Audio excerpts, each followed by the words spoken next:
Hello hello hello hello class 10 second summative সামনেই তো চিন্তা নেই 5 নম্বরের যে সমস্ত সাজেশনসগুলো রয়েছে 5 নম্বরের সেগুলো নিয়ে তোদের মঞ্জুলিকা ম্যাম হাজির।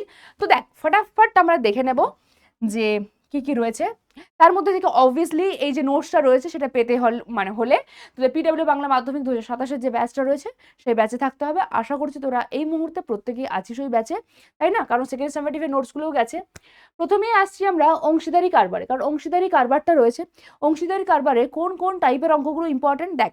সরল এবং মিশ্র দুটোই ইম্পর্টেন্ট, তাই না? যে শুধু মিশ্রটা ইম্পর্টেন্ট এমনটা নয়, কারণ সরলের মধ্যেও এমন ভাগ ভাগ করে আমাদের পার্ট রয়েছে যেগুলো ইম্পর্টেন্ট।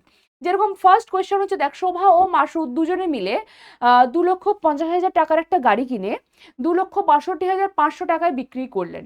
গাড়িটি কেনার সময় শোভা মাসুদের 3/2 অর্থাৎ 3-এর 2 গুণ টাকা দিয়ে থাকলে কে কত টাকা লভ্যাংশ পাবে হিসেব করে লিখো। ঠিক আছে, বুঝতে পারছিস? এই যে টাইপটা এখানে শোভা মাসুদ না মেনশন করে এ বি মেনশন করে দেওয়া থাকতে পারে, অথবা অন্য কোনো নামকে ঢুকিয়ে দিতে পারে, বাট টাইপগুলো দেখে রাখ। নেক্সট কি আছে না, 2 বছরের মধ্যে টাকা ফেরত দিলে কোনো সুদ দিতে হবে না, এই শর্তে 3 বন্ধু একটি সমবায় ব্যাংক থেকে যথাক্রমে 6,000 টাকা, 8,000 টাকা এবং 5,000 টাকা ধার নিয়ে যৌথভাবে 4টি সাইকেল রিক্সা ক্রয় করেন। 2 বছর পর হিসেব করে দেখা যায় সমস্ত খরচ খরচা বাদ দিয়ে মোট 30,400 টাকা আয় হয়েছে। তারা সেই আয় মূলধনের অনুপাতে ভাগ করে নেওয়ার পর প্রত্যেকের নিজ নিজ ঋণের টাকা ব্যাংকে ফিরিয়ে দেয়। এখন কার হাতে কত টাকা থাকবে এবং তাদের হাতে টাকা থাকার অনুপাতটা কি হবে? এই যে দেখ, এই ধরনের জিনিসগুলো চাইছে না, যে কার কাছে কত টাকা থাকবে, শুধুমাত্র এইটুকুই নয়, তাদের হাতে যে টাকা থাকবে, হ্যাঁ, তার অনুপাতও তোকে ফাইন্ড আউট করতে বলতে পারে। ঠিক আছে, নেক্সট, কুমারটুলির 3জন মৃৎশিল্পী সমবায় ব্যাংক থেকে যৌথভাবে 1,00,000 টাকা ধার করে মৃৎশিল্পের একটি কারখানা স্থাপন করেন। এই চুক্তি হয়েছে যে প্রতি বছর ব্যাংকের কিস্তি হিসেবে 28,100 টাকা দেবে, তারপর বাকি লাভের অর্ধেক কাজের দিনের অনুপাতে এবং বাকি অর্ধেক সমান ভাগে ভাগ করে দেওয়া হবে।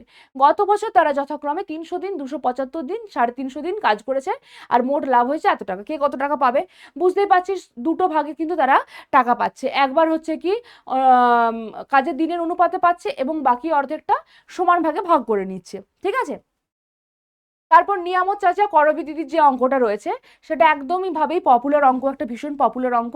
কিন্তু এই হচ্ছে আমাদের কাছে ফার্স্ট দেখ, যে যেখানে বলে দেওয়া আছে 6 মাস পর নিয়ামত চাচা আরো 40,000 টাকা লগ্নি করলো, কিন্তু করবী দিদি ব্যক্তিগত প্রয়োজনে 10,000 টাকা কি করেছে, ও তুলে নিয়েছে। ঠিক আছে, তাহলে বছরের শেষে এত লাভ হলে কে কত টাকা পাবে ফাইন্ড আউট করতে বলতে পারে। আচ্ছা, যদি ভাবিস যে এই দাগগুলো কেন দেওয়া আছে, তার কারণ বেটা, এটা অলরেডি আগে একবার রেকর্ড করা হয়েছিল যেখানে তোরা সাউন্ড দেখতে পাসনি। হ্যাঁ না, অলরেডি পাবলিশও ছিল, কেউ কেউ মানে অনেকজনই দেখেছিলি, আর অনেকে দেখতে পাসনি। যাই হোক, সেই জন্যই এই দাগগুলো দেখতে পাচ্ছিস, বাট অ্যাভয়েড করোটাকে। নেক্সট হচ্ছে 3 বন্ধু 8,000 টাকা, 10,000 টাকা, 12,000 টাকা সংগ্রহ করেছে, ব্যাংক থেকে কিছু টাকা ধার নিয়ে ব্যবসা শুরু করেছে। বছরের শেষে 13,400 টাকা লাভ হয়েছে। সেই লাভ থেকে দেখ ব্যাংকের বছরের কিস্তি শোধ করছে, তারপরে যে টাকাটা থাকছে সেটা তারা মূলধনের অনুপাতে ভাগ করছে, তাহলে কে কত টাকা পাবে? একই অঙ্কই প্রথমে যেটা দেখিয়েছিলাম আর এই অঙ্কটা একই। শ্রীকান্ত এবং সৈফুদ্দিন খুবই ইম্পর্টেন্ট অঙ্ক, হ্যাঁ ওদেরটা, তাই এটা আর নতুন করে বলার প্রয়োজন রাখছে না। আচ্ছা, অরুণ এবং অজয়ের অঙ্ক, এটাও ইম্পর্টেন্ট, হ্যাঁ এটাও কিন্তু স্টার দিয়ে রাখছি, কারণ এখানে 24,000 টাকা 30,000 টাকা দিয়ে শুরু করছে, কিন্তু দেখ কয়েক মাস পরে অরুণ আরো 12,000 টাকা ব্যবসায় দিচ্ছে, বছরের শেষে ব্যবসায় লাভ হচ্ছে এত টাকা, অরুণ তাহলে এত টাকা লভ্যাংশ পেয়েছে, অরুণ কত মাস পরে ও ওই টাকাটা দিয়েছিল। ঠিক আছে, খুবই ইম্পর্টেন্ট এটা। 2 বন্ধু 40,000 টাকা 50,000 টাকা দিয়ে যৌথ ব্যবসা শুরু করছে। তাদের মধ্যে এই চুক্তি হয়েছে লাভের 50% নিজেদের মধ্যে সমান ভাগে, আর অবশিষ্ট যেটা থাকবে মানে বাকি 50% সেটা মূলধনের অনুপাতে ভাগ করবে। প্রথম বন্ধুর লভ্যাংশের পরিমাণ দ্বিতীয় বন্ধুর লভ্যাংশ অপেক্ষা 800 টাকা যদি কম হয়, তাহলে প্রথম বন্ধুর লভ্যাংশের পরিমাণ কত? এটাও খুব স্টার দিয়ে রাখছে, অলরেডি রাখা আছে। ঠিক আছে, এটাও কিন্তু ইম্পর্টেন্ট, বইয়ের অঙ্ক বাট ইম্পর্টেন্ট। একই রকম করে দেখ, এই যে 3টে দেওয়া আছে অঙ্ক, এই 3টে অঙ্ক ওই টাইপগুলোকেই মেনশন করছে, বাট ডিফারেন্ট ডিফারেন্ট ওয়েতে দেখ বলে দেওয়া আছে। যেরকম এখানে যে মোট আয়ের প্রথমে 2/5 অংশ কাজের জন্য এই অনুপাতে ভাগ করছে, আর বাকি টাকা মূলধন অনুপাতে ভাগ করছে। এটা হচ্ছে ওই ড্রাইভার আর কন্ট্রাক্টরের যে ইয়েটা আছে, প্রবলেমটা আছে আমাদের বইয়ে, সেই প্রবলেমটা। ঠিক আছে, সেগুলো দেখে নিলি।